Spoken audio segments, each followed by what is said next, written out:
Hello, my name is Odie Hawkins, and I'd like to welcome you once again to a reading of the works of the members of the Bilbrew Writers Workshop. We will be having these readings on the last Thursday of every month, and for those who've been following us, I hope you're having a good time and you'll continue to watch us. And now, the first reading by Pat Forte.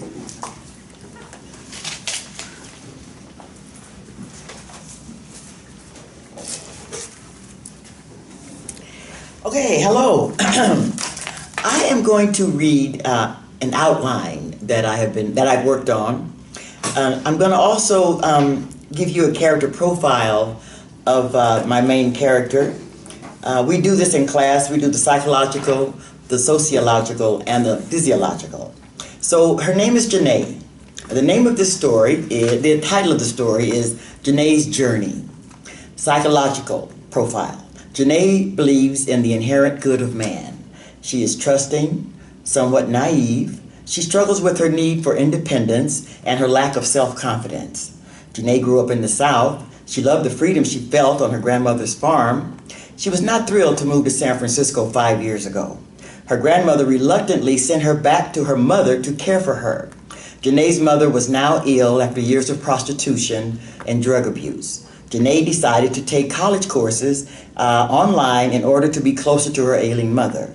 She has her eyes set on becoming a dress designer. She spends a major part of her day on the sewing machine or creating new outfits on her sketch tablet. She's determined to build herself an impressive portfolio in hopes of landing some kind of entry-level position at a designer's house. Physiological. Janae is 23 years old, has caramel skin, large brown eyes. She weighs 135 and stands 5'7". She wears her sandy-colored hair in a simple ponytail. Although she rarely exercises, she has an athlete's body. So here goes the story. Janae missed her grandmother and was adjusting to life in the big city. She was not yet used to San Francisco. She remained rather close to home since her mother was in poor health. She began taking courses online in fashion design. She spent a major part of her day either on the sewing machine or sketching designs on her tablet. She was determined to build an impressive portfolio and land an entry-level position at a designer house. One day, her mother asked her to pick up her prescriptions at the local pharmacy. Janae loved running errands around the neighborhood. She didn't have her driver's license yet, so she had to walk the 6 blocks to the pharmacy. She didn't mind the exercise since she was still learning the layout of the land. She had been to the pharmacy before, and she knew that part of the journey might be a little treacherous. Some of the catcalls along the way bothered her. "Hey, mama! Hey, sweet thing, where you going? Can I go with you?" She pretended that it didn't, but she wanted to make others think she was streetwise. She picked up the prescription at Holman's Pharmacy and headed home. She had passed the strip mall earlier with the usual whistles and catcalls, and she prepared herself for a repeat performance. She would hold her head high and ignore the men leaning against the cars and squatting against the buildings. Janae had noticed that the stores near Holman's Pharmacy morphed into monolithic buildings that showcased exquisite gowns. She couldn't help it. She stopped at several large windows, store windows, and imagined her designs in the window. She was lost in thought at one of the windows when a seductive low voice broke her spell. He was smooth, not like the clowns down the street. He was well-dressed and sophisticated. He was interested in buying a gown for his daughter's prom. He wanted her opinion. She was flattered. He was such a gentleman. He wanted to know more about her. No one had ever taken such a genuine interest in her. She was impressed. Janae enjoyed their conversation, but realized she was spending much too much time with this gentleman. She had to be about her mother's business. She politely ended the conversation and excused herself. She began walking away, even before he could say anything. As she was passing a nearby alley, he quickly grabbed her by the neck and shoved her into it. He held her by the neck against the filthy wall. "Don't you ever walk away from me. Bitch, I will snap your motherfucking neck if you ever even think about looking at me cross-eyed. Who the fuck you think you talking to? Now get in the car and let's go home." He managed to walk her to his Mercedes, clutching her neck with one strong grip. She thought she would faint. He shoved her inside on the passenger side. She nearly collapsed in the seat. She watched him cross in front of the car to get to his side. She had to think quickly. She managed to unlock his fancy door and jumped out. She fell to the ground, but was up before she knew it. He tried to grab her, but she pulled free and ran as fast as she could. Good thing she had her tennis shoes on. Once inside her mother's place, she checked the front window to see if she had been followed. No sight of the Mercedes. She went to her room, looked in the mirror. Today, she smiled at the image a long, long time. She liked what she saw. That's my outline. Any questions, sir? I want to ask you. What were you asking me, sir? What is the catalyst for a story like that? I think we were in class one day, and I think my wonderful instructor told us to think of a story, I think close to home, something that would make us talk about the flavors of the community. And when I originally wrote this, I talked about the sights and sounds of San Francisco, which I will include in the story, the smells and the different foods and stuff. So I wanted to let the world know how wonderful San Francisco is, but also the stories that are inside San Francisco and what can happen. You did it. Thank you so much. You did it. Thank you. All right. I think number 2. This lady with the cowboy hat on. Hello, my name is Zola Salena-Hawkins, and I'm here to give hopefully an interesting beginning of a story. My outline, well, let's go with the title. The title is Saving Mr. Oligenius. The characters are a main character, Mr. Oligenius, who is a Caucasian man, 75 years old, 6'3", overweight, losing hair, slight limp, so he can't run or walk far on his own, and the only exercise really are eating, talking, and playing golf. Psychologically, he thinks he's more important than anyone else. Besides, he believes he can trust no one but himself, thinks no one else is as smart as he is. Sociologically, he comes from an upper-class family financially, but not mentally. Keeping up with the Joneses is what he believes is the best thing to do. The worldview, he doesn't care about anyone, he doesn't care about what anyone thinks but himself because he only trusts himself. No one, no events, no history, no other opinions matter. Only what he sees and believes is important. They're cardboard characters in the story. There's an FBI agent named Philip Reed. He's the ancestor to Philip Reed, an African-American slave enslaved by sculptor Thomas Crawford, who worked on the Capitol Dome. There are 3 African-American ghosts, Ben, Daniel, and Peter.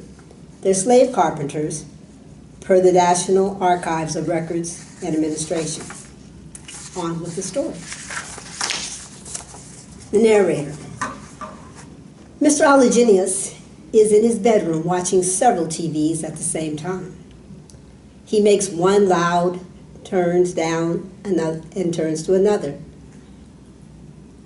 Then he makes the first TV loud. He is eating hamburgers and fries in bed, contented to be in bed, eating and getting ready to sleep. Oh boy! So this is great. An end to a perfect evening. Let me hear what Garth has to say about this storm. Garth here, reporting on the storm of the century. Do not go outside for any reason. Authorities are in the process of rescuing people all over the city. Please stay tuned to this station for all updates regarding emergency procedures. Oh boy, this is great. Hopefully it will get as bad as Puerto Rico, and everyone will have to report on that storm, the rescues, the various problems, and everyone can stop thinking and talking about me. Self, let's check out another station. Fantasy News here. Guess there's a lot more rain than normal, but we can expect sunshine coming out tomorrow. Hopefully nothing to worry about. Hopefully you can go out and see how everyone is doing in a few hours. However, If you need to check on us, we will be here all night in the station. But you can go out. Cool. Maybe I'll call the car and go out for a drive and milkshakes in a few hours. Well, let me get the last few fries. Hey, hey, what's going on? The floor is dropping down on one side of the room. Now who's banging on my door? Mr. Mr. Olaginius, sorry, I had to break in your door. We're running out of time. I'm FBI agent Philip Reed. We have an emergency situation. We need to get you out safely, immediately. What? What are you talking about? This must be fake news. I'm okay. You say you're FBI? You can't wait. You can't want to help me. Get the hell out of here before I have your head. But sir, can't you see the floor is unstable? The bed is slanted up to one side. This is a real emergency. It must be a building flaw. I always knew this place was a dump. I have some people come and fix it in the morning. No, sir. It's more than a building flaw. We really don't have time or any time for any discussion because your safety must come first. The DOJ has interpreted a plot to sink the house. Sink this house? You are crazy. No one can sink a house. I told you to get out of here. I need to call someone to fix the floor and the door right now. Besides, I need to finish eating. No, sir. We have a duty to protect you and your family. We really need to leave immediately, sir. Ah! Look there! There are three faces coming out of the wall. What the Who are those black faces? What are they? Did someone put some drugs in my food? I refuse to go anywhere until someone tells me what is really going on. Sir, this is a real situation. We can explain everything once we get you to safety. I told you I'm not going anywhere until you explain this shit to me. Okay, sir. The short of it is that the DOJ called the FBI informing us that you need to be rescued right away. There is a foreign government that knew how to enlarge the sinkhole and that they were at this very moment implementing the process. Okay, that may explain the floor. What about these dark figures coming out of the walls and floating around the room? They look like colored ghosts. Am I having some kind of hallucinations? Has something been put in my food? Are you even real? Okay, Mr. Olaginius. First, I am real. This house is sinking. I have never seen these three particular ghosts, but the house's help have said that these three men, Ben, Daniel, and Peter, were African-American slaves. They were carpenters, and their owners got $1.25 per day for their work. They worked on the house when it was first built. All three were overworked, underfed, and died the same day while working. Because they died in the middle of the day, there was no time to bury them, so they were buried on the grounds of this house. Obviously, time is short, because I'm told they only come out before midnight if the occupants are in extreme danger. Even in death, they care about this place. So again, time is really short, Mr. Olaginius. Can you hear the helicopter getting closer? There may be little time to get to the helicopter pad on the roof. Let's get you to safety now. Step into this outfit, which will allow the men to pull you up into the helicopter if they can't land on the helicopter pad. All right, I'll get up now. Young man, you have to understand I'm in charge. You have to play by my rules or things just won't get done. Yes, sir, I understand. I certainly don't understand why the hell you and your people endanger your lives to do this job. Why should the DOJ or the FBI give a damn about me, considering how I talk about you folks? Mr. Olaginius, no time to talk. I promise we can talk more after you are safe. No, you don't get it. Give me an answer now. I know I can't physically pick you up, sir, or I would. This talking is endangering both our lives. All I can say to you is the truth for my fellow agents and the DOJ. We apparently were reared differently than you, sir. We are duty-bound to the people and to protecting you with our very lives. We would not live with ourselves if we did less. Yes, it hurts each and every time you talk badly about us, but we have our duty to country, and it is more important than our own personal feelings. Oh, you folks are just poor suckers. No problem for me. I'm sure to find your kind of folks, and I'm used to effing with you. I'm so good I could sell lint off my sweaters and people would believe the lint was valuable, not trash I just want to get rid of. Get me out of here now. I can stay in Florida while you fix the sinkhole situation and have them ghosts go back wherever the hell they came from. You know, I might make you one of my personal advisors if you play by my rules. No need to do that, sir. We also have arranged to rescue the rest of your family. Oh, you got them too? Good job, I guess. Like I said, sir, we are here to serve the people, and you, sir. Our primary mission tonight is called Saving Mr. Ologenius. Well, goodbye, sucker. You know, I'll still keep talking about you folks. I understand, sir. That's just the way you are, and we are just the way we are. A truly dedicated part of government devoted to the rule of law and the Constitution. We remain proud and honorable citizens of this country.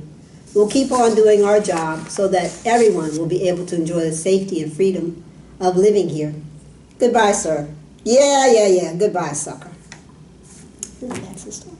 Can I get the first question in? What's Ologenius? What is that? Look it up.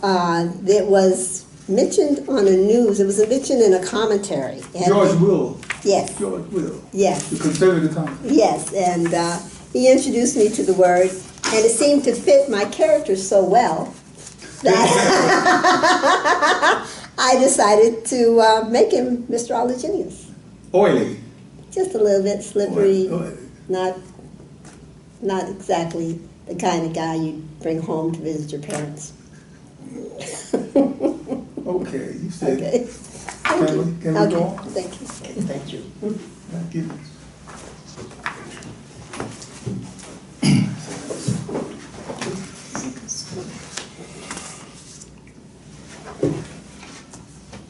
Hey, this story is really a piece of flash fiction, and the catalyst, so to speak, was a exercise that we did here in the Bilbrew group, me, myself, and I, which I just totally misunderstood. But it actually helped me come up with this story and to write in a second person point of view. It's called Talent Neil's Hungry Belly. Black Lives Matter button in plain view. Your belly nearly blocks out her ladder on the steps in Compton City Hall's council chambers. Text iPhone photos tell the story. Far right is Turner, teen mentor, researcher, former prison guard. Diminutive Congresswoman Imelda Herrera's between you two in full campaign mode. She smells of Chanel. At 63, you've retired your dustpan and broom on this young spring early evening.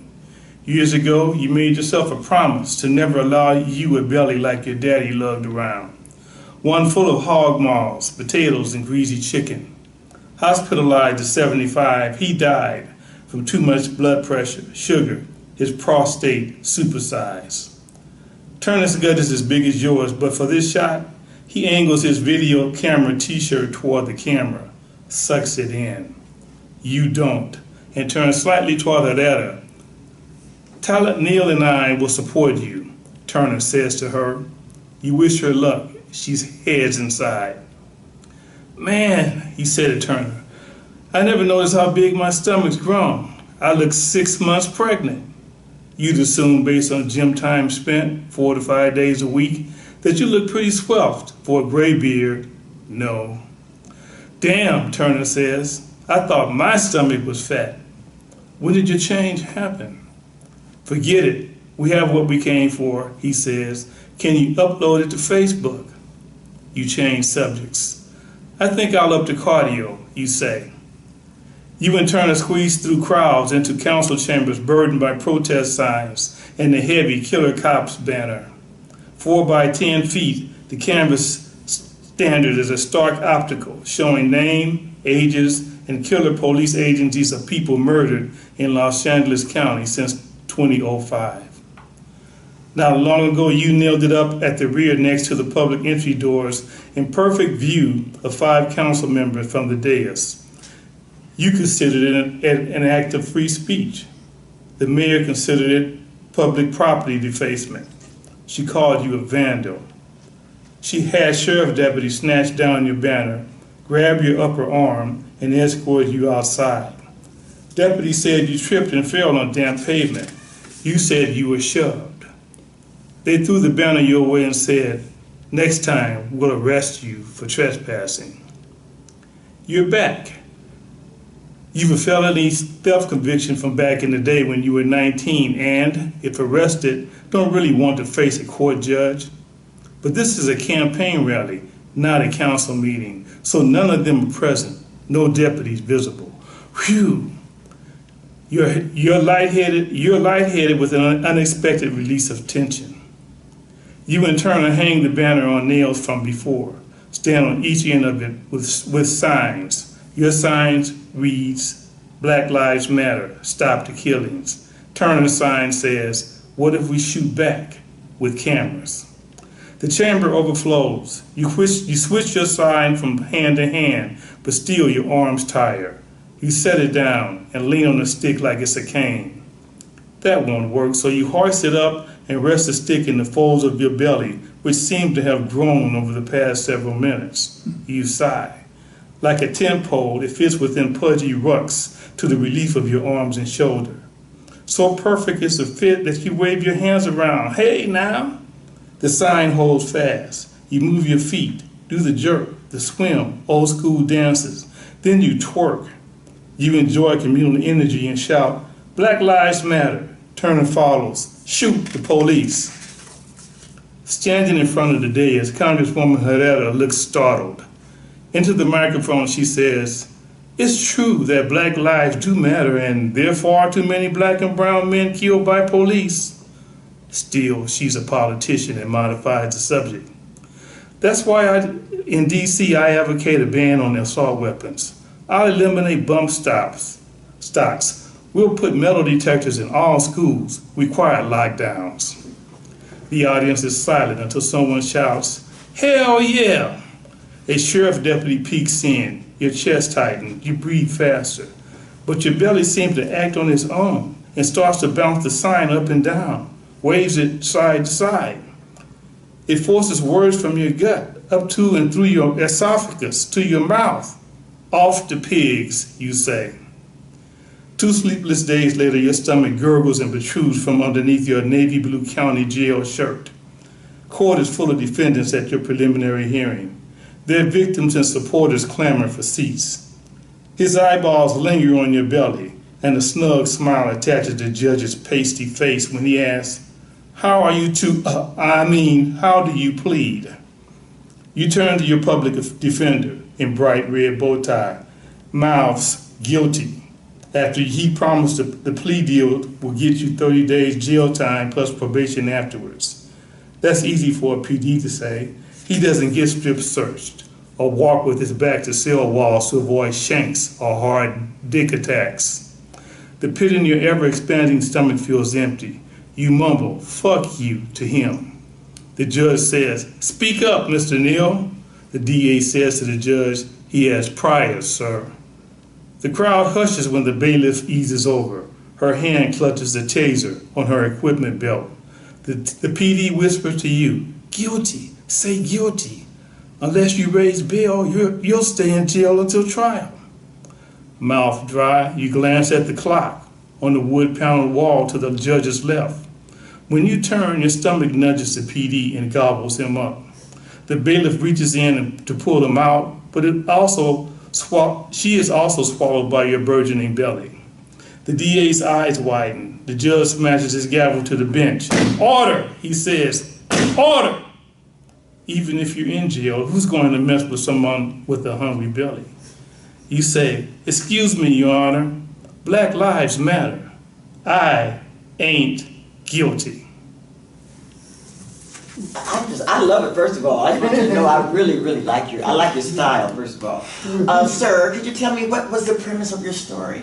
The premise of the story was, again, the prompt that we had in my misunderstanding of the me, myself, and I instructions. So I decided just to do a second person point of view story, which I have never done before. So it was something new that I thought I'd try. This was it, really. Okay. You succeeded. I'm really there with you, right? Well, thank you. Good work, good work. I can see it happening. I'm telling you. You're right. And actually, he's the kind that you have to read it twice. Yeah. Maybe the third time, and stuff will jump out at you. Yeah, different stuff, yeah. So again, welcome to Bilbrew. My name is Ron Dowell, and I'll return control to Odie Hawkins, our illustrious leader. All right. All right. Thank you, sir. Thank you, sir. Well, we're having great fun here tonight, Yeah. and I propose to continue the fun. I'm from Chicago originally, and would you pass me my glasses there? Yeah. And one of the things we've talked about very often in Chicago amongst a certain group of people, my peers, my friends, my homies, is there is such a thing as a particular characteristic of a certain type of people, a certain type of persons. And we came up with the notion that perhaps there may or may not be such a thing as a Chicago sister. Oh. And I decided to take the points of view. Perhaps they may be mythical, they may be theoretical, they may be true. It'll be up for you to decide whether or not there is indeed a Chicago sister. Willie Daniels, retired, dedicated whist player. Oh yeah, she does exist, and I can tell you all about her. There's a 99% chance she's a Southern soul woman. People most likely came up from Africa, Mississippi, Ghana, Georgia, Nigeria, Tennessee, or Soweto, Alabama, somewhat like that, if you know what I mean. And she got that in her blood. That city thing is strictly on the surface. Go down half an inch and you're gonna get some south. I guarantee you that. I'm not gonna sit here and play true confession with you, but I can tell you some things. Back in the good old days, before people became outrageously violent and filled with diseases we don't have no cures for, there was a type of woman you couldn't find nowhere else but in Chicago. What? She was a woman that was brimming over with love and as sweet as a honeycomb. Where you going, woman? I'm sitting down here, sir. Let me continue on here. She was a woman that was brimming over with love and was sweet as a honeycomb. You could find them in the churches and in the nightclubs. Let me explain that. Back then, a nightclub wasn't considered the worst place in the world. People used to go to the nightclub to hear Muddy Waters, Howlin' Wolf, Lightning Hopkins, and people like that. Drink a little beer and get up and go to church the next morning. In some cases, what you'd be listening to was a continuation of what you had heard the night before, musically. I'm not trying to say that the club was exactly the same as the church, not by a long shot. In some cases, the church was a hell of a lot livelier than the club. Once the preacher got the preaching, and the sinners got the moaning, and the sisters got the singing. Yes, sir.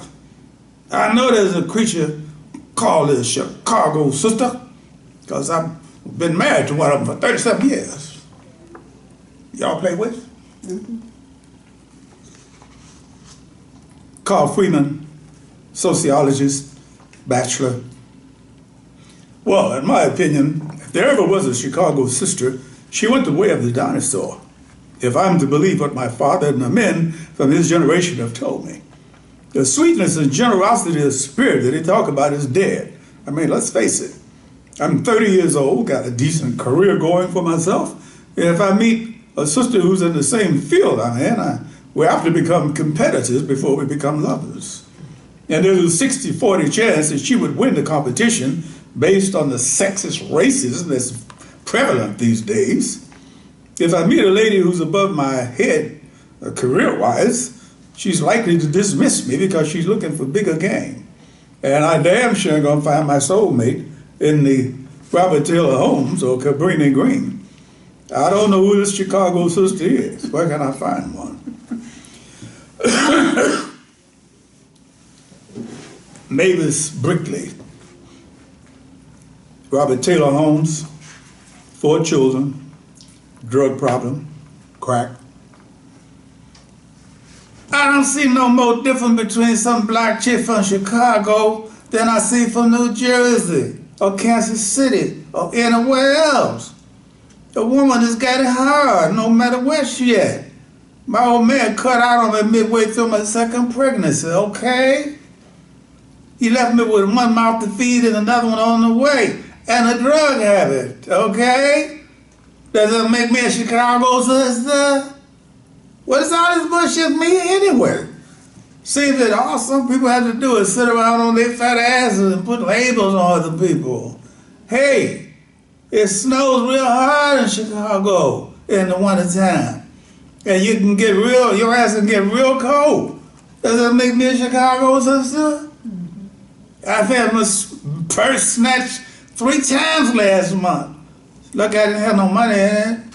My youngest daughter was raped in the elevator last week. My oldest son is a juvenile home for trying to hold up the corner liquor store. And I'm on the edge of losing my motherfucking mind. Does that qualify me to be a Chicago sister? And how much you get every month anyway for being a Chicago sister? That Sugar Charlie, ex-pimp, gospel singer.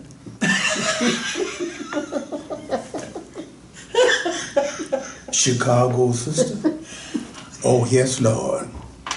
I had 4 of them in my stable at one time before I saw the error of my evil ways and reformed. During those times when I was filled up to my neck with sin and devilment, I tell anybody, give me a Chicago woman any day. They some strong sisters. I used to use binoculars to keep tabs on them when they was down in the streets. And they stand out there in them neon streets for 4, 8 hours, 6 hours at a time in sub-zero weather, hustling their tails off. I didn't let them use hot water bottles and stuff the way some pimps did. I'd let them wear extra socks. Money factories, that's what they was. Money factories. Treacherous and slick too. You always had to stay alert else they get the uppers on you. Sisters had a lot of heart, and you had to be a lot of pimp to pimp them. They eat a poke pimp up. A poot butt pimp, eat him up. Like I said, before I saw the error of my ways, I took advantage of one of the greatest treasures in this century, in this country, the black woman, the Chicago sister. The big distinction I see now that I've reformed is that the same sister who should turn chicks is alive and well, but can't nobody trick her. Lord be praised. Can I hear amen from the congregation? Amen. Amen. Amen. Y'all got that. Riley Johnson, stockbroker.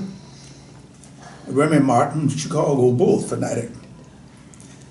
Bottom line, you better believe there's a Chicago sister, a woman who fits that mystique to a T. My mom was definitely a Chicago sister. There were 4 of us at home when Dad died from high blood pressure, diabetes, and smoking 2 packs of cigarettes a day.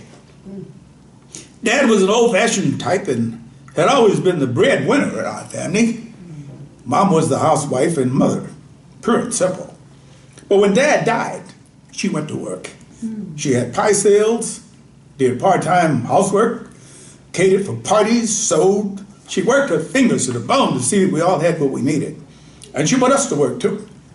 She was definitely patient and tender-hearted, but she didn't tolerate any slacking. We did what we were told pronto, or else we got slammed. She might not have to slam one of us but once a month, but when she slammed you, you were really slammed. I think she's probably she's the person responsible for me knowing how to close a deal. Yasmin Idi Amin, owner, the Afro Shop, supernaturalist, author of The Black Woman's Right to Be Wrong. I'm sure we can all recall the fables and foibles of the inimitable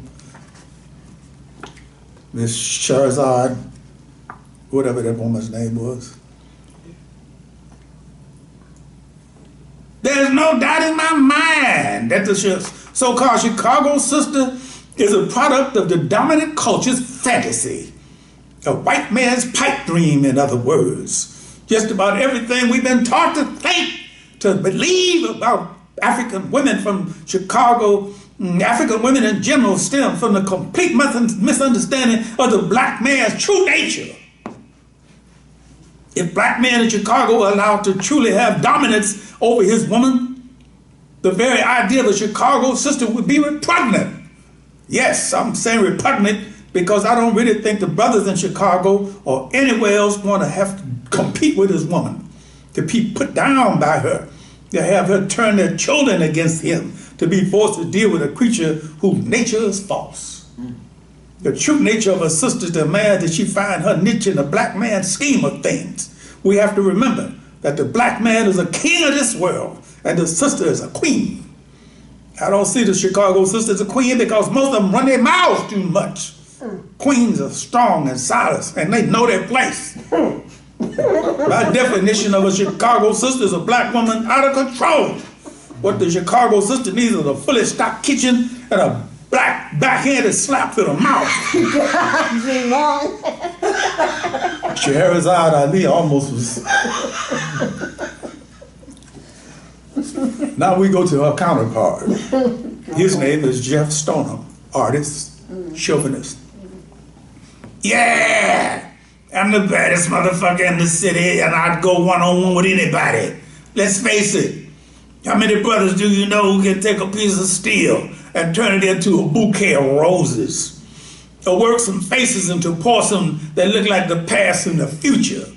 I'm an artist. I can take anything and do art with it. The Chicago sister? Shit, I made the Chicago sister what she is. Yeah, me, that's what you got to look at. Strong brothers like me. I don't know who said it first. Maybe it was me. Yeah, it was probably me. It probably me that said, you can tell who the father is from the way the children behave. That's the way it is with a woman.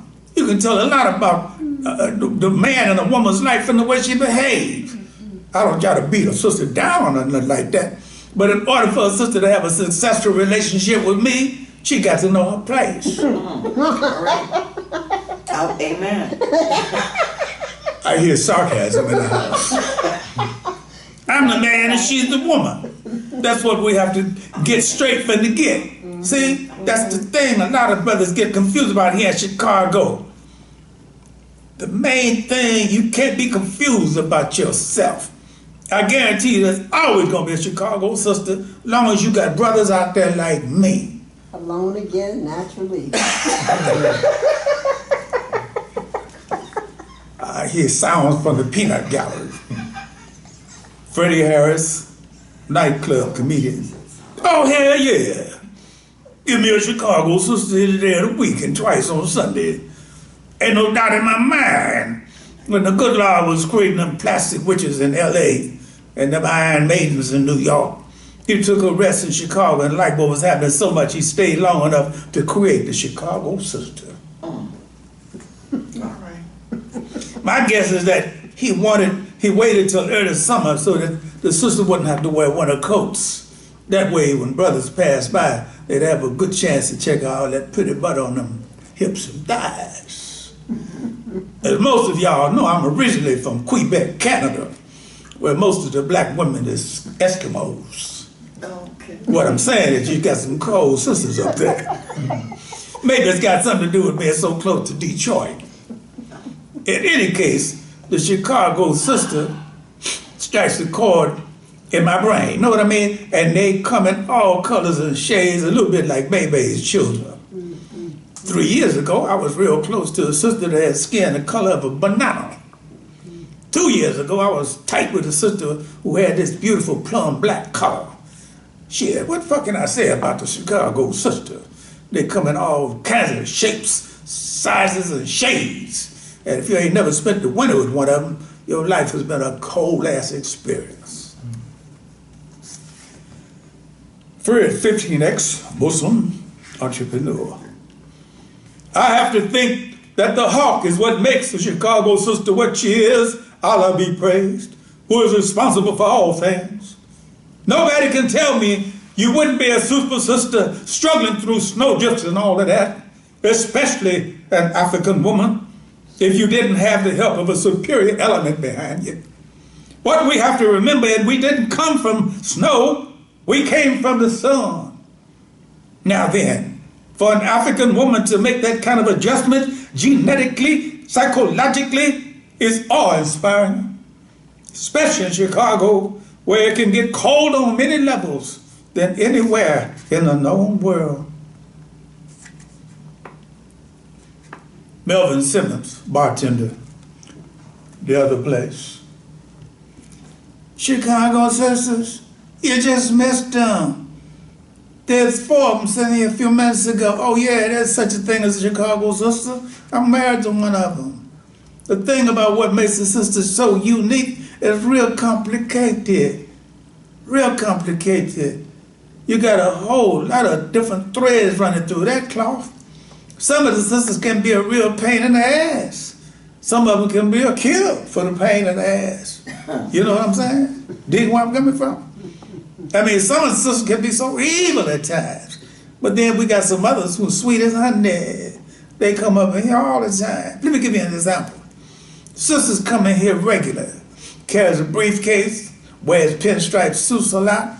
Her basic drink is vodka martini. I get the impression she's under a lot of pressure. She come up in here 4 evenings a week, sit up here purring like a pussycat, and then on the 5th evening, for some reason she'll come in here, nothing will be right. The music is wrong, there's too much smoke, and I put too much vermouth in her martini. It's like dealing with POMOS or something. And then the following day, did I get that right? PMOS? EMS. Well, whatever y'all say. You want another drink, lady? I'm coming your in a few minutes. Set one up. Well, it's like dealing with that. Mm-hmm. And then the following day, she'd be right back at her sweet self again. I've learned how to go with the flow. One last thing. Don't cross the Chicago sister. No, sir. Don't cross them. We had a sister come up here last month and shoot a dude who messed over 6 years ago. Must have shot him in the head about 14 times. I guess she still started thinking about what he'd done and decided to do something. Rum and coke with a wages lame, sir? You got it. Ashun Duvalier, international law, linguist, French, Spanish, Italian, German, Greek, Russian, Yoruba, UN consultant. Oh yes, there's definitely a Chicago sister, and I'm one of them, I'm proud to say. I've been to just about every major league city in Europe, Africa, and South America, including a few island cities. My husband is originally from Port-au-Prince, Haiti, and I never feel completely at ease until I get back here. I think it has something to do with the sisterhood I feel with the women I grew up with. We know each other's parents, we party together, share secrets, seen a lot of stuff go down. No matter where I go in the world, I always feel close to this. Adesina, Adelabu, Iolosha, Ogun. If the Chicago sister didn't exist, we'd have to invent her, wouldn't we? Modupwe, Ashe. So that ends. Oh, incidentally, where can I get this book? It's from iUniverse, Amazon, Barnes & Noble, or one's local bookstore. Just go in, say you want the book Black Chicago, written by Odie Hawkins, and you can find your other books on www.odiehawkins.com. That's all you have to do? That's all you have to do. All right. Well, sir, first of all, I love your dialect. I really did. And it feels like a stage play. Mm-hmm. That'd be a wonderful stage play. That would be. The different characters. Oh, wow. Yes, indeed. Excellent stage play. One-act stage. And also now, and I appreciate the Chicago woman, but I'm from Texas. Can the girl make top water cornbread? So, Yo! collard green. Collard greens. There you go. There you go. Just saying. Just That's another state again. That's another state. And Hackensack, New Jersey, as I like to say. I do have a question too. You have about 10 characters here and they all have their own unique voices. Yes. What was the inspiration? Are these based on the real people or you imagine them? How did you come about with so many unique characters? Right, good question. And I'm struggling all the time because sometimes you hear a character in your head and you know that that's that character specifically. I've had one gravel voice guy, every time my friend Eddie asked me, you listen to Red Fox a lot, didn't you? Yes, but within a certain genre, within a certain generation, certain frame, if you listen to certain comedians out of the Although Rain, you had a little flavor. out of the black tradition, Yeah. they were heavy drinkers. They all had that gravel in their voice. They smoked too much and so forth. So I'm always trying for them because they seem to fit what that is. I feel less secure with the ladies. Well, the women who've been drinking and smoking, they Raspy, still have that yeah. gravel, sometimes almost sexy, but still sort of. Okay, Mavis Brickley, for example, in addition to everything else, I'm trying for a linguistic journey because most of the people I'm thinking about come from down south, but they weren't speaking like in a southern accent. When they got up north, it became a kind of a, like somebody might call Spanglish. You know, somebody in one sentence would say, "Talk me that over here," and the person right next to them said, "Bring it to me." And so we're still doing that. But you know, you do it yourself. They start speaking to you after a while, and if you're not true to them, they'll tell you, "Nah, that ain't me." I believe you. We're all sitting. I'm sitting at a writer's den, so you know. They talk to you. You know, Zola was giving us a man who's currently in the news, much too much, I think, and making such satire out of it that I wish you would do a whole lot more of those. Well, the kinds sinkhole of really things. got me on the news, and I was like, a sinkhole on the White House lawn. That has interesting. And people coming out of the walls. Oh, okay, well, you know. Well, we will have to end it this time, at this moment. Everybody else in the workshop had something else to do because this is a city workshop. People are not milking cows at dawn and coming to the workshop in the afternoon. Usually they're coming home in the afternoon if they can get home with the traffic jams, and certainly it's much more difficult to get to a writing workshop. This is the Bilbrew Writers Workshop in Los Angeles. The location is secret, but you can find us on YouTube. Right. And Facebook maybe, but definitely YouTube. All right, thank you very much, everyone. Until next time. Till next time. All right. Oh, it's